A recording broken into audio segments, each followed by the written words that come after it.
One of ESPN's reporters, Kate Fagan, wrote, "Checking Instagram is like opening a magazine to seeing a fashion advertisement, except an ad is branded as what it is, a staged image on glossy paper. Instagram is passed off as real life." As you may know, Instagram is a growing social media site that is widely used by Americans ages 13 and up. Without a doubt, there are tons of affordances that include sharing memories by posting pictures and videos publicly to followers.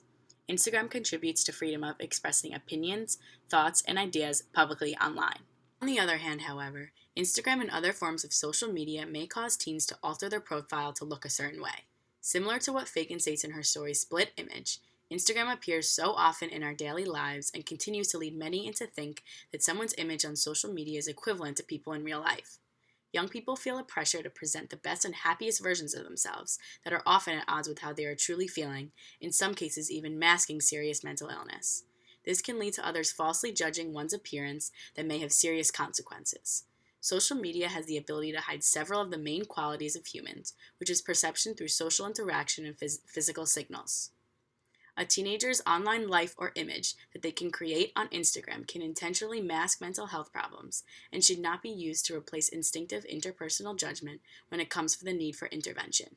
It's hard not to think about the heartbreaking story of Madison Holleran when speaking about portraying self-image on social media. Holleran, aged 19, battled a series of mental issues until she took her own life by jumping off a 9-story parking garage her first year at the University of Pennsylvania. From the outside, she lived a perfect life. She was athletic, smart, pretty, and many other things that a girl could ask for.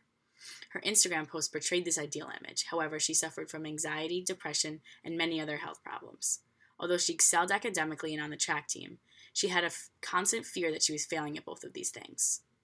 As stated by Fagan, one of Holleran's close college friends stated that she seemed acutely aware that the life she was creating online was distinctly different from the one she was living.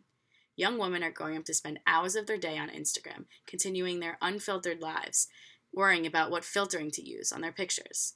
Fagan also investigated the role of social media in Madison's death and in aggravating her anxiety and depression. Madison's friends and family allowed the social media presence to alter what they instinctively knew when they interacted with her. They knew something was wrong, but allowed themselves to be swayed by the persona she created online. Holleran's family would hope that people would take away from this traumatic event that it's okay to not be okay, and it's okay to show people that you're not okay. Fagan stated in her story, "Everyone presents an edited version of life on social media. Likes and comments on Instagram serve as a sort of positive reinforcement, causing individuals to become more attached and use it more often, checking it continuously throughout the day." As noted by the Pew Research Center, 41% of Americans ages 13 through 17 use Facebook as their main source of social media, 21% use Instagram, and 11% use Snapchat. John Negroni wrote in an article on his blog, "Social media is making us more insecure." He claims that people rely on social media to mask insecurities. Although he states that the true effects of what social media is doing to us is yet to unfold, he writes about the concept of social competition. Young kids have the ability to see what they are missing out on, and all the people that may look different to them on the media can seem a bit overwhelming. This idea of social competition, or social jealousy, can ultimately lead to lowered self-esteem among teens. Moreover, teens tend to lie about their lives on the media to feel slightly better. While Negroni focuses on the idea of social competition, writer Kelsey Shunstrom wrote a blog about how social media affects our self-perception, which criticizes the way in which people portray themselves on Instagram, whether they realize it or not. We are conditioned to project only our best, unrealistic selves on social media profiles. She also acknowledges the idea of a smiling depression, which describes people who are depressed but do not appear to be. In America today, 6.7% of the population over the age of 18 suffer from major depression. It is clear that people strive to attain this ideal self, the self we aspire to be, and social media can be an aid to do so. As Sundstrom states, social media puts an interesting lens on the creation of the self and how this construction affects our mental well-being. So, how can we fix this? Julia Kirk writes on Elite Daily that although we use social media for a lot of things, it may not be the best for everything. So take a break for a while. When you want to vent to someone about your relationship breakup, go to your friend's house and talk instead of posting a sad breakup quote on Instagram because that won't make you feel better. Second, stop seeking for approval by the amount of likes you have on your pictures because in reality, it doesn't matter.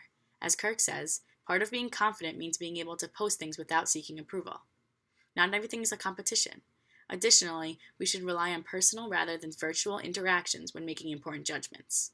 Statistics show that 57% of people using social media talk to more people online than in real life. An easy way to resolve this problem is by simply turning off your phone for a while.